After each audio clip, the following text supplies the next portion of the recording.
ஹாய்ங்க. இன்றைக்கி நான் உங்கள் கூட ஒரு ஸ்டோரியை ஷேர் பண்ண போகிறேன். ஒரு பிஸ்னஸ்மேன் அவனோட பிஸ்னஸில் லாஸ் ஆகி சோகமாக உட்காந்துருந்தான். அப்போ கடவுள்கிட்ட கேட்குறான், எனக்கு ஒரே ஒரு காரணம் சொல்லு, நான் ஏன் இன்னும் உயிரோடு இருக்கணும், என் வாழ்க்கையில் எல்லாத்தையும் இழந்துட்டேன்னு சொல்கிறான். அப்போது ஒரு குரல் கேட்குது. கடவுள் அவர்கிட்ட பேசுகிறாரு. நான் இந்த பூமியில் புல்லோட விதையும் மூங்கிலோட விதையும் ஒரே நேரத்தில் தான் விதைச்சேன். ரெண்டையுமே ஒரே மாதிரி தான் பராமரித்தேன். புல் உடனே வளர்ந்துருச்சு, ஆனால் மூங்கில் வளரவே இல்லை.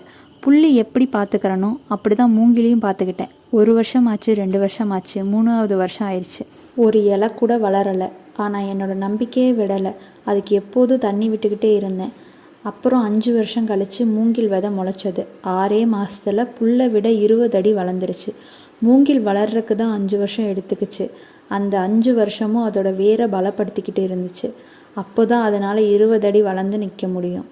உன்னோட வாழ்க்கையில் நீ சந்திக்கிற கஷ்டங்கள்